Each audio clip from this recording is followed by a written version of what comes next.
नमस्कार, मैं हूं प्रज्ञा। बिहारी न्यूज में आपका स्वागत है। आज है 9 जुलाई, दिन रविवार। खबरों की ओर बढ़ने से पहले एक नजर सुर्खियों पर। बाढ़ और जल निकासी योजना संबंधी सूचना पहुंचाने के लिए इस नंबर पर करें संपर्क। शिक्षक भर्ती आवेदन तिथि बढ़ाने को लेकर बीपीएससी के संयुक्त सचिव ने कहा ये। हर्ष फायरिंग से संबंधित किसी भी सूचना के लिए डायल करें ये नंबर। 6 जिलों में इस महीने से शुरू होंगे वाटर स्पोर्ट्स केंद्र। भारतीय क्रिकेट टीम का अब चीन में भी बजेगा डंका। अब चले बढ़ते हैं बिहार के अब तक की 25 बड़ी खबरों की ओर विस्तार से। राजस्थान में कंप्यूटर ऑपरेटर के 583 पद पर निकली भर्ती। राजस्थान कर्मचारी चयन बोर्ड के द्वारा संगणक के पदों पर भर्ती के लिए नोटिफिकेशन जारी किया गया है। इसके अंतर्गत कुल 583 पद भरे जाने हैं। इस भर्ती के लिए 12 जुलाई से आवेदन प्रक्रिया शुरू होगी। आवेदन जमा करने की अंतिम तिथि 10 अगस्त 2023 तक है। इच्छुक उम्मीदवार आधिकारिक वेबसाइट rsmssb.rajasthan.gov.in पर विजिट कर आवेदन कर सकते हैं। भर्ती के लिए शैक्षणिक योग्यता की बात करें तो मान्यता प्राप्त विश्वविद्यालय गणितीय, सांख्यिकी या अर्थशास्त्र में से कम किसी एक विषय के साथ स्नातक उपाधि, भारत सरकार के अधीन DOE ACC के द्वारा संचालित O या उच्चतर लेवल प्रमाण पत्र या भारत में विधि के द्वारा स्थापित किसी विश्वविद्यालय से या सरकार के द्वारा मान्यता प्राप्त किसी संस्था से कंप्यूटर विज्ञान, कंप्यूटर एप्लीकेशन, सूचना प्रौद्योगिकी में डिग्री, डिप्लोमा होना चाहिए या वर्धमान महावीर खुला विश्वविद्यालय के द्वारा राजस्थान नॉलेज कॉर्पोरेशन लिमिटेड के नियंत्रण में संचालित राज्य सूचना प्रौद्योगिकी में प्रमाण पत्र पाठ्यक्रम होना जरूरी है। बाढ़ और जल निकासी योजना संबंधी सूचना पहुंचाने के लिए इस नंबर पर करें संपर्क। बिहार में मानसून पूरी तरह से सक्रिय हो चुका है। ऐसे में एक तरफ जहां लोगों को भीषण गर्मी से राहत मिली है तो वहीं दूसरी ओर राज्य के कई जिलों के लोगों को बाढ़ का डर सताने लगा है। बता दें कि बारिश की वजह से राज्य के कई नदियां अपने खतरे के निशान से ऊपर आ चुकी है। ऐसे में आप इन परिस्थिति में बाढ़ और जल निकासी योजना संबंधी किसी भी प्रकार की सूचना विभाग तक पहुँचा सकते हैं। दरअसल IPRD बिहार के द्वारा ट्विटर पर एक पोस्ट शेयर कर जानकारी दी गई है कि बिहार सरकार के जल संसाधन विभाग की ओर से एक नंबर जारी किया गया है जिस पर आप संपर्क कर बाढ़ और जल निकासी योजना से संबंधित किसी भी सूचना को विभाग तक पहुंचा सकते हैं। बता दें कि विभाग की ओर से जो नंबर जारी किया गया है वह 1800-345-6145 है, जिस पर संपर्क कर आप बाढ़ के समय में तटबंधों में सीपेज, पाइपिंग, रिसाव, कटाव, क्षरण अथवा जानबूझकर क्षति पहुँचाने संबंधी सूचना विभाग को दे सकते हैं। बिहार के पर्यटन में आज हम बात करेंगे आनंद बाग पैलेस के बारे में। दरभंगा एक ऐसा शहर है जो कई पर्यटक स्थलों से भरा हुआ है और आनंद बाग पैलेस उनमें से एक है। यह पसंदीदा पर्यटन स्थल शहर के प्रतिष्ठित स्मारक के रूप में विख्यात है। आनंद बाग पैलेस लक्ष्मी विलास पैलेस के रूप में भी जाना जाता है। आनंद बाग पैलेस का निर्माण 1880 के दशक में महाराजा लक्ष्मेश्वर सिंह के शासनकाल के दौरान किया गया था और 1934 के नेपाल बिहार भूकंप के दौरान गंभीर रूप से क्षतिग्रस्त हो गया था। इसके बाद इसका पुनर्निर्माण किया गया। महल दीवारों पर शानदार स्थापत्य कला के साथ मिथिला संस्कृति को दर्शाता है। महल की भीतरी और बाहरी संरचना आकर्षक है। आनंद बाग पैलेस ने कई पर्यटकों का ध्यान खींचा है और निश्चित रूप से दरभंगा का एक दर्शनीय स्थल है। 6 जिलों में इस महीने से शुरू होंगे वाटर स्पोर्ट्स केंद्र। बहुत जल्द ही राज्य के लोगों को वाटर स्पोर्ट्स केंद्र का सौगात मिलने वाला है। बता दें कि अब बिहार के लोगों को वाटर स्पोर्ट्स का मजा लेने के लिए अपना राज्य छोड़कर किसी अन्य राज्य में जाने की जरूरत नहीं पड़ेगी। दरअसल राज्य सरकार के द्वारा बिहार के 6 जिलों में वाटर स्पोर्ट्स केंद्र के निर्माण को लेकर मंजूरी दे दी गई है, जिसमें बिहार की राजधानी पटना में दीघा गंगा नदी, दरभंगा में दिग्घी पोखर, मोतिहारी में मोती झील, बांका में उड़नी डैम, मुंगेर में खड़गपुर झील और पूर्णिया में सौरा नदी शामिल है। मालूम हो कि इन स्थानों पर वाटर स्पोर्ट्स केंद्र के निर्माण को लेकर बजट भी तैयार कर लिया गया है। बता दें कि सब बिहार राज्य पर्यटन निगम के द्वारा किया जाएगा, जो कि अक्टूबर महीने से शुरू करने का लक्ष्य रखा गया है। मालूम हो कि वाटर स्पोर्ट्स में आपको parasailing boat, motor boat, ski scooter, 25 seater boat, water skiing, jet ski, kite surfing, banana rides, scuba diving, jet ski, bumper ride, kayaking, कश्ती, नौकायान और कई साहसिक खेलों का मजा लेने को मिल सकता है। वहीं वाटर स्पोर्ट्स सेंटर पर 50,000 लोगों के ठहरने का भी इंतजाम किया जाएगा। इसके अलावा प्रत्येक केंद्र पर कैफेटेरिया और ओपन रेस्टोरेंट होगा। बच्चों के मनोरंजन के लिए चिल्ड्रन पार्क भी होगा। शिक्षक भर्ती आवेदन तिथि बढ़ाने को लेकर बीपीएससी के संयुक्त सचिव ने कहा ये। एक तरफ जहां बिहार शिक्षक भर्ती नियमावली 2023 को लेकर छात्रों के द्वारा सरकार का विरोध किया जा रहा, तो वहीं दूसरी ओर अब बीपीएससी की साइट स्लो होने से अभ्यर्थियों को फॉर्म भरने में परेशानी का सामना करना पड़ रहा। ऐसे में अब अभ्यर्थियों की मांग है कि आवेदन की तिथि को आगे बढ़ाया जाए। बता दें कि आवेदन करने की अंतिम तिथि 12 जुलाई तक निर्धारित की गई है। हालांकि अभ्यर्थियों की मांग को देखते हुए बीपीएससी के संयुक्त सचिव सत्य प्रकाश शर्मा से आवेदन करने की तारीख बढ़ाने को लेकर जब सवाल पूछा गया तो उन्होंने कहा कि तारीख बढ़ाने को लेकर जो भी फैसला लिया जाएगा वह अध्यक्ष लेंगे। हालांकि इसके साथ उन्होंने ये दावा किया गया कि बीती रात तक सर्वर ठीक कर दिए जाएंगे, लेकिन इन सब के बीच यह आशंका जताई जा रही है कि आवेदन करने की तारीख को बढ़ाया जा सकता है। बिहार में इस साल 5 लाख लीटर से अधिक शराब बरामद। बिहार में पूर्ण रूप से शराबबंदी है, इससे तो हम सभी वाकिफ हैं। ऐसे में इन पर नकेल कसने के लिए प्रशासन की ओर से पूरी कोशिश की जा रही है, लेकिन इसके बावजूद भी कुछ खास अंतर देखने को नहीं मिल पा रहा। बता दें कि राज्य में शराबबंदी को सफल बनाने के लिए बिहार सरकार की ओर से हर प्रयास किए जा रहे हैं। मालूम हो कि इस साल राज्य में पुलिस और उत्पाद विभाग की टीम के द्वारा 5 लाख लीटर से अधिक अंग्रेजी शराब बरामद किया गया है। बता दें कि आंकड़ों के हिसाब से इस साल जनवरी महीने से लेकर जून महीने तक विभाग की ओर से अब तक कुल 5,23,000 लीटर शराब बरामद किया गया है। लेकिन इसमें खास बात यह है कि इसमें से 5,11,000 लीटर अंग्रेजी शराब है, जिसे पुलिस के द्वारा बरामद किया गया है। ऐसे में अब उत्पाद विभाग की टीम की नजर अंग्रेजी शराब पर बनी हुई है। वहीं आंकड़ों के अनुसार इस वर्ष शराब की तस्करी कर रहे वाहन में 58 दो पहिया वाहन, 171 4 पहिया, 124 बड़े ट्रक और कंटेनर को भी जब्त किया गया है। वहीं कुल 29 बड़े शराब तस्करों की गिरफ्तारी भी की गई है, जिसमें से देश के विभिन्न जिलों से भी तस्कर शामिल हैं।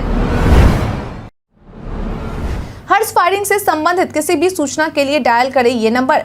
बिहार में पिछले कुछ समय से हर्ष फायरिंग से कई लोगों ने अपनी जान गंवा दी है। ऐसे में इस पर लगाम कसने के लिए बिहार सरकार की ओर से पिछले दिनों कुछ नियम लागू किए गए थे, जिसके तहत हर्ष फायरिंग करने वालों पर कार्रवाई की जाएगी।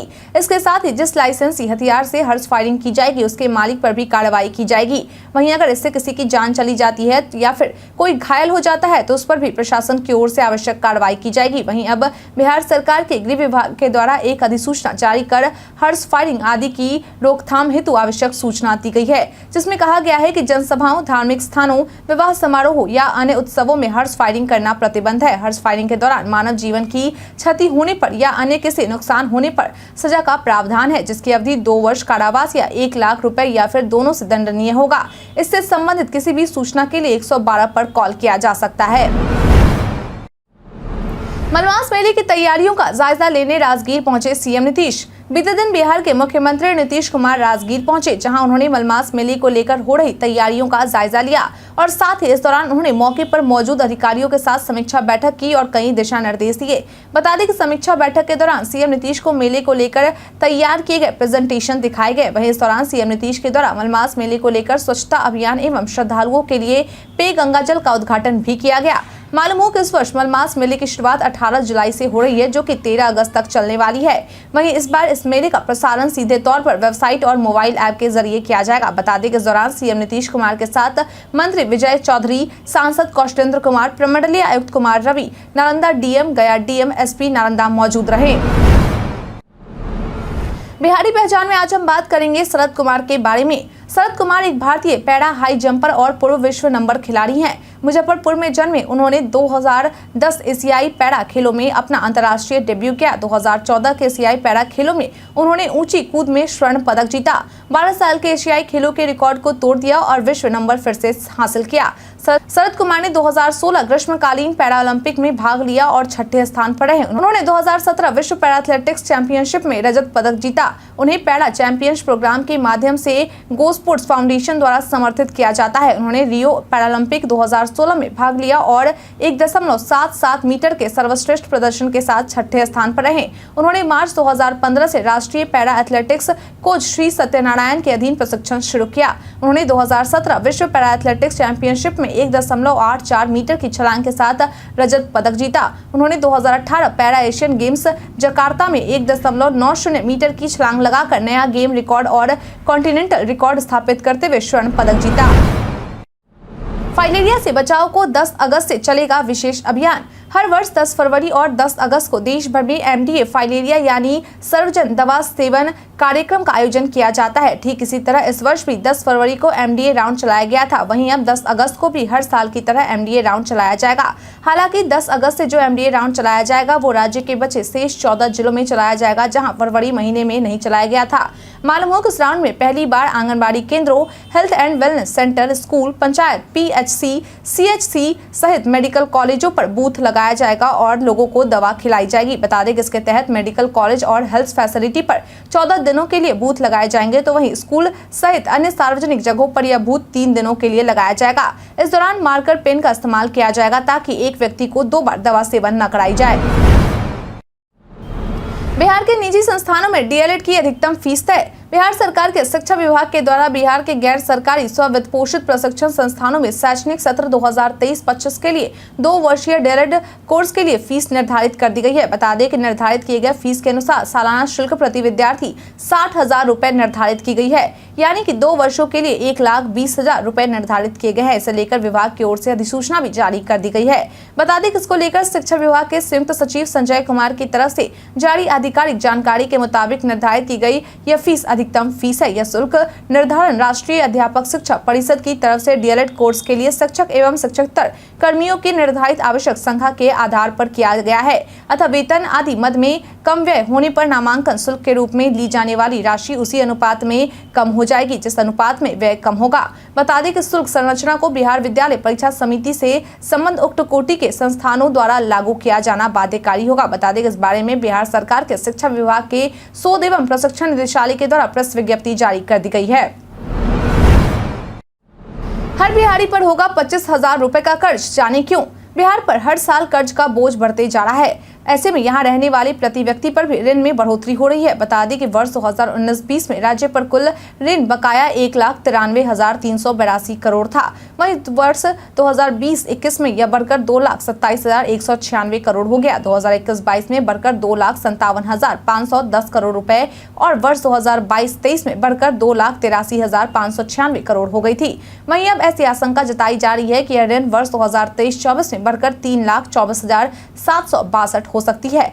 ऐसे में अगर हम प्रति व्यक्ति ऋण की बात करें तो वर्ष 2019-20 में प्रति व्यक्ति ऋण 15,982 रुपए थी, जिसके बाद यह ऋण बढ़कर अब वर्ष 2023-24 में 24,981 रुपए होने की संभावना जताई जा रही है। मालूम हो कि वित्त आयोग के द्वारा राज्यों के लिए ऋण की सीमा निर्धारित की जाती है। ऐसे में 15वें वित्त आयोग की अनुशंसा के अनुसार वित्तीय वर्ष 2023-24 के लिए बिहार को कुल बकाया ऋण सकल राज्य घरेलू उत्पाद के अनुपात का 40.4% की सीमा में रखने का निर्धारित किया गया है, जबकि राज्य सरकार की ओर से 2023-24 में सकल राज्य घरेलू उत्पाद से कुल बकाया का ऋण का अनुपात 37.81% आकलित है।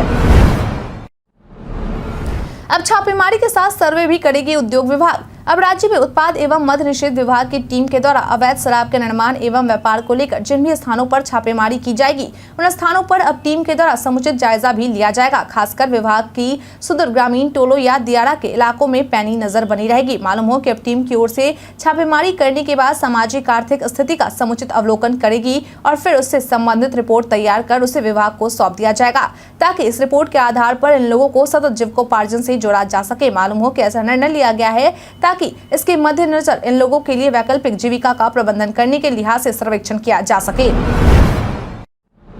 बिहार के इन जिलों में बारिश के आसार। बिहार में मौसम का मिजाज लगातार बदल रहा है। बदलते हालात के बीच में प्रदेश में बारिश को लेकर अलर्ट जारी किया गया है। इधर मौसम विभाग लगातार प्रदेश में आंधी पानी को लेकर अलर्ट जारी किया जा रहा है। विभाग ने पूरे प्रदेश को लेकर येलो अलर्ट जारी किया है। मौसम विभाग की तरफ से जारी अपडेट के अनुसार प्रदेश के कई इलाकों में वज्रपात और तेज आंधी पानी की भी संभावना जताई गई है। बता दें कि प्रदेश के पूर्वी चंपारण, पश्चिमी चंपारण, गोपालगंज, किशनगंज, अररिया, पूर्णिया से कटिहार जिलों में 1 से 2 स्थानों में भारी बारिश की संभावना जताई गई है। इधर मौसम वैज्ञानिकों ने कहा है कि एक चक्रवातीय परिसंचरण समुद्र तल से औसत 5 किलोमीटर ऊपर झारखंड और आसपास के इलाकों में स्थित है। इसके प्रभाव से अगले 24 घंटे के दौरान बिहार के उत्तर मध्य, उत्तर पूर्व, दक्षिण पूर्व भाग के 1 से 2 स्थानों और बाकी जिलों के कुछ भागों में वर्षा होने की पूर्वानुमान है। बता दें कि आज के दिन बिहार के मानसून में ज्यादा तेजी देखी जाएगी। NEP की समझ लघु वित्तीय प्रतियोगिता में ले भाग, जीते पुरस्कार। अगर आप भी उन लोगों में से हैं जिन्हें NEP 2020 यानी कि नेशनल एजुकेशन पॉलिसी 2020 के बारे में अच्छी समझ है, तो यह खबर आपके लिए है। बता दें कि आपके पास अपनी इस समझ से पुरस्कार जीतने का सुनहरा मौका है। दरअसल भारत सरकार के मिनिस्ट्री ऑफ एजुकेशन के द्वारा अपने ऑफिशियल ट्विटर अकाउंट पर एक ट्वीट शेयर कर यह जानकारी दी गई है कि NEP की समझ रखने वालों के लिए एक लघु वीडियो प्रतियोगिता का आयोजन करवाया गया है, जिसमें भाग लेकर आप अपनी प्रतिभा को दिखा सकते हैं। इस प्रतियोगिता के तहत आपको पुरस्कार जीतने का भी मौका मिलेगा। हालांकि इस प्रतियोगिता में भाग लेने के लिए कुछ योग्यता भी निर्धारित की गई है, जिसके अंतर्गत भाग लेने वाले व्यक्ति भारत का स्थायी निवासी होना चाहिए और साथ ही उसकी उम्र 18 से 23 साल के बीच होनी चाहिए। इस प्रतियोगिता में भाग लेने के इच्छुक लोग https://innovativeindia.mygov.in/NEP/ पर जाकर आवेदन कर सकते हैं। वंदे भारत एक्सप्रेस का कम होगा 25% किराया। बिहार वासियों को भी पटना से रांची जाने के लिए वंदे भारत ट्रेन की सौगात मिल चुकी है। ऐसे में अब उन सभी यात्रियों को सौगात मिलने वाली है जो वंदे भारत एक्सप्रेस ट्रेन पर यात्रा करते हैं। दरअसल रेलवे बोर्ड की ओर से यह जानकारी दी गई है कि वंदे भारत ट्रेन सहित सभी ट्रेन के AC चेयर कार एवं एग्जीक्यूटिव क्लास के किराए में 25% तक की कमी की जाएगी। बता दें कि ट्रेन किरायों में यह रियायत रेल सेवाओं की अधिकतम सेवाओं को ध्यान में रखते हुए यात्रियों को दी जा रही। मालूम हो कि इसको लेकर कुछ दिनों पहले ही खबर आई थी कि रेलवे की ओर से वंदे भारत ट्रेन के किराए में कमी करने को लेकर विचार किया जा रहा है, ताकि इस ट्रेन तक आम लोगों की पहुंच बन सके। इस बारे में PTI के द्वारा भी ट्वीट कर जानकारी दी गई है, जिसमें लिखा गया है कि रेलवे बोर्ड की ओर से कहा गया है कि वंदे भारत और अनुभूति तथा विस्टोडम बोगियों वाली सभी ट्रेन के AC chair car executive class में किराए में 25% तक की कमी की जाएगी। गेहूं, चावल एवं अन्य अनाजों की कीमतों को कम करने को लेकर खास पहल। गेहूं, चावल और अन्य अनाज की कीमतों में हुई बढ़ोतरी से एक तरफ जहां आम लोगों को कठिनाई हो रही, तो वहीं दूसरी ओर बिहार के किसानों को भी इसका फायदा नहीं मिल रहा, क्योंकि किसानों पर बिचौलिया तंत्र हावी है। ऐसे में भारतीय खाद्य निगम के द्वारा एक खास पहल की गई है, जिसके तहत अब FCI 38,500 मीट्रिक टन गेहूं और 35,000 मीट्रिक टन चावल को खुले बाजार में ई-नीलामी के माध्यम से बेचेगी। बता दें कि निर्णय लिया जा चुका है। मालूम हो कि इस बारे में FCI के सहायक महाप्रबंधक के द्वारा जानकारी देते हुए बताया गया कि इस बिक्री योजना के तहत पूर्व निर्धारित कीमतों पर ब्रेक लगाया जा सकेगा। इसमें आटा मिलों, निजी व्यापारियों, थोक एवं खुदरा खरीदार शामिल हो सकते हैं, जिसके लिए उन्हें बुधवार को निविदा डालना होगा। आपकी जानकारी के लिए बता दें कि URS गेहूं का न्यूनतम मूल्य 2,125 रुपए और FAQ गेहूं का न्यूनतम मूल्य 2,150 रुपए प्रति क्विंटल रखा गया है। वहीं FRK चावल की न्यूनतम दर 3,173 रुपए प्रति क्विंटल निर्धारित की गई है। उपेंद्र कुशवाहा को उनके करीबी JDU MLC रामेश्वर महतो से मिला झटका।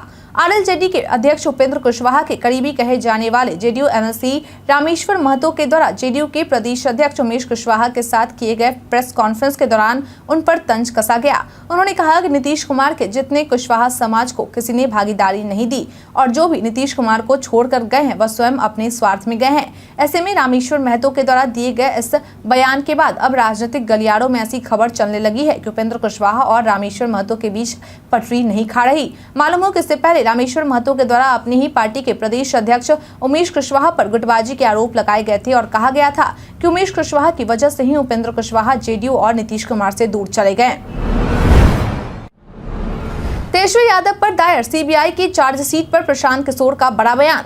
जल स्वराज के सूत्रधार प्रशांत किशोर ने बिहार के समस्तीपुर जिले में पत्रकार वार्ता में तेजस्वी यादव पर CBI की ओर से दायर चार्जशीट पर शनिवार को प्रतिक्रिया देते हुए कहा कि राजनीतिक मोरालिटी का जो कंपास है वो इतना लो है कि वो जमाना चला गया कि किसी पर CBI चार्जशीट कर दे और कोई इस्तीफा दे दे। मुझे तो नहीं लगता कि जिस तरह की राजनीति ये लोग कर रहे हैं उस हिसाब से CBI के चार्जशीट करने पर ये इस्तीफा देने वाले हैं या पद छोड़ने वाले हैं। जहाँ तक बिहार सरकार की स्थिरता का सवाल है, मेरी जो थोड़ी बहुत समझ है, मैं नहीं समझता हूँ कि लोकसभा चुनाव 2024 से पहले कोई परिवर्तन बिहार में होने वाला है। जिस दिन ये महागठबंधन बना था और कुछ लोग उत्साह में बता रहे थे इसका देशव्यापी इसका असर होगा, इस दिन भी मैंने कहा था कि महागठबंधन बिहार से जुड़ी घटना है और ये लोकसभा तक चलेगा। 2025 में बिहार विधानसभा का चुनाव नए रूप में होगा, आप लिख कर रख लीजिए। संतोष सुमन का कुंडली खंगालने वाले मुद्दे पर जीतन राम मांझी का बयान। जीतन राम मांझी और संतोष सुमन के एनडीए में शामिल होने के बाद नीतीश कैबिनेट में शामिल हुए मंत्री रत्नेश सदा के द्वारा संतोष सुमन के कार्यकाल की जांच करवाने की बात कही गई थी। वहीं रत्नेश सदा के इस बयान को लेकर पूर्व मुख्यमंत्री जीतन राम मांझी के द्वारा बीते दिन पलटवार करते हुए कहा गया कि निकाल कर देख लो कुंडली, सबको हम साधुवाद देते हैं, कुंडली निकलेगी तो हम भी समझेंगे कि भाई क्या हम लोग की कुंडली में रखा है। उन्होंने कहा कि अब हम एनडीए में आ गए हैं तो हम चाहेंगे कि महागठबंधन में खटपट हो जाए और टूट जाए। इसके साथ उन्होंने शिक्षा मंत्री और के पाठक के बीच हुए तनातनी को लेकर कहा कि कोई रंजिश और कोई साजिश नहीं है। के पाठक ने शिक्षा विभाग को ठीक करने का बेड़ा उठाया है। जब से नीतीश कुमार बिहार के सीएम बने हैं तब से अफसरों के अनुसार शासन चला रहे हैं, जनता के लाभ का कम ध्यान देते हैं। भारतीय क्रिकेट टीम का अब चीन में भी बजेगा डंका। भारतीय क्रिकेट कंट्रोल बोर्ड यानी कि बीसीसीआई की बैठक में पहला फैसला यह लिया गया कि वह अपने खिलाड़ियों, इसमें रिटायर्ड खिलाड़ी भी शामिल है, वे भी विदेशी टी20 लीग में उनकी भागीदारी के संबंध में एक नीति का निर्धारण किया जाएगा। इसके बाद जो दूसरा सबसे बड़ा और अहम फैसला लिया गया है उसमें यह बताया गया कि बीसीसीआई सितंबर 2023 में चीन के हांगजू में होने वाले एशियाई खेलों में पुरुष और महिला दोनों टीमों को भेजेगा। इसके साथ यह भी बताया गया कि आईसीसी मेंस क्रिकेट विश्व कप 2023 के साथ एशियाई खेलों के शेड्यूल के ओवरलैप को देखते हुए बीसीसीआई ने यह फैसला लिया है कि जिन खिलाड़ियों का नाम विश्व कप की टीम में शामिल होगा वे खिलाड़ी एशियाई खेलों की लिस्ट में शामिल नहीं होंगे। बता दें कि 5 अक्टूबर से विश्व कप की शुरुआत हो रही है और एशियाई गेम्स की शुरुआत इस साल 23 सितंबर से 8 अक्टूबर तक निर्धारित है। एशियन गेम्स में क्रिकेट को 2 बार शामिल किया गया था, लेकिन साल 2018 में जकार्ता में आखिरी बार इसे शामिल किया गया था। उसके बाद अब साल 2023 के हांगजू में टी20 फॉर्मेट में भारतीय टीम को शामिल किया गया है। भारत के इतिहास में आज की तारीख है कई कारणों से दर्ज। भारत देश का पहला stock exchange Bombay stock exchange की स्थापना 1875 में हुई। नेताजी सुभाष चंद्र बोस जी ने 1944 में भारत को ब्रिटिश शासन से स्वतंत्र कराने के लिए आजाद हिंद फौज का नेतृत्व स्वीकार किया था।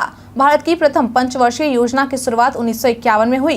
वन्यजीव बोर्ड की तरफ से 1969 में शेर को देश का राष्ट्रीय पशु चुना गया। लंदन में भारत के खिलाफ तीसरे टेस्ट मैच में इंग्लैंड के ऑलराउंडर इयान बॉथम ने अपने करियर का सर्वोच्च स्कोर 208 रन बनाया। यह मैच ड्रॉ समाप्त हुआ।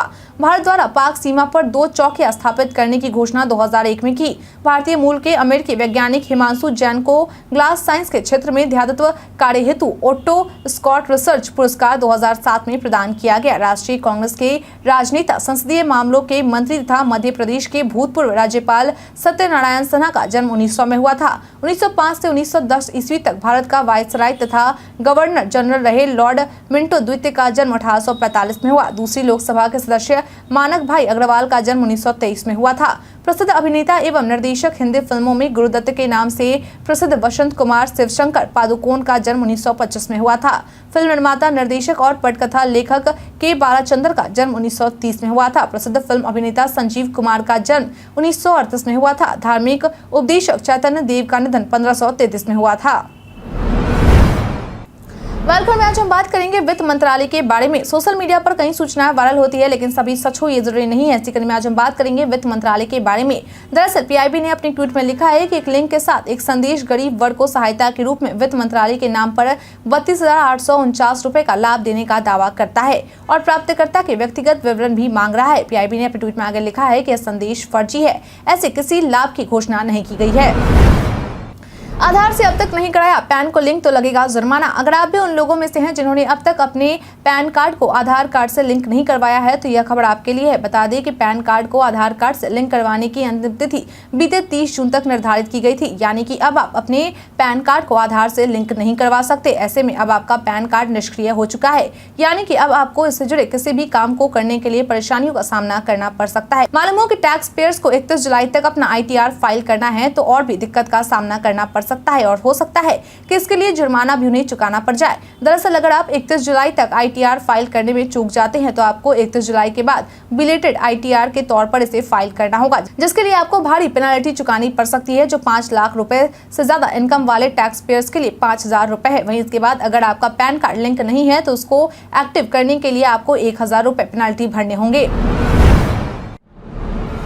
व्हाट्सएप में जल्द आप चैट्स को कर पाएंगे फिल्टर। व्हाट्सएप अपने यूजर को बेहतर एक्सपीरियंस देने के लिए समय समय पर ऐप में अपडेट लाते रहती है। जल्द जल्द मेटा व्हाट्सएप चैट्स को और अच्छे तरीके से ऑर्गेनाइज करने के लिए यूजर्स को 3 नए ऑप्शन देने वाला है। व्हाट्सएप के डेवलपमेंट पर नजर बनाए रखने वाली वेबसाइट WA बीटा इन्फो के मुताबिक कंपनी एक नए टूल पर काम कर रही है जो यूजर्स को चैट को मैनेज करने के लिए 3 फिल्टर देगा। इनकी मदद से यूजर्स चैट को बेहतर तरीके से ऑर्गेनाइज कर पाएंगे। मेटा चैट लिस्ट के अंदर 3 नए ऑप्शन जल्द देंगे जिसमें अनरीड, पर्सनल और बिजनेस शामिल है। इन पर क्लिक करने से संबंधित चैट्स अपने आप उस फिल्टर के तहत आ जाएगी और आप आसानी से चैट्स को ऑर्गेनाइज कर पाएंगे। इस नए ऑप्शन से आपका काफी समय भी बचेगा। ये अपडेट फिलहाल व्हाट्सएप के बीटा वर्जन 2.23.1.17 में देखा गया है। आने वाले समय में कंपनी इसे सभी के लिए रोल आउट करेगी। बीते दिन हमारे पूछे गए सवाल का आप लोगों में से बहुत लोगों ने जवाब हमें हमारे कमेंट सेक्शन बॉक्स में लिख कर दिया था। जिन्होंने हमारे पूछे गए सवाल का जवाब दिया है उनके नाम है जगदीश राम, रंजीत मिश्रा, नन्नू गोलू कुमार, रामनवी मांझी, मृत्युंजय कुमार, तबरेज आलम, अनिल कुमार, धीरज कुमार, संजय शाह, उदय कुमार पासवान, रवि शंकर, रघुनंदन कुमार, प्रयाग सिंह, PK पासवान, बाबूलाल मरांडी। इसके साथ ही बढ़ते आज के सवाल की ओर। आज का सवाल है, आपके अनुसार शिक्षा विभाग में KK पाठक को ACS बनाए जाने के बाद विभाग में सुधार हो रहा है या नहीं? अपना जवाब हमें हमारे कमेंट सेक्शन में लिखकर जरूर बताएं। आज के लिए इतना ही। बिहार के तमाम खबरों के साथ बने रहने के लिए देखते रहें बिहारी न्यूज और साथ ही अगर आप YouTube से देख रहे हैं चैनल को सब्सक्राइब करना और अगर आप Facebook से देखें तो पेज को फॉलो करना ना भूलें। धन्यवाद।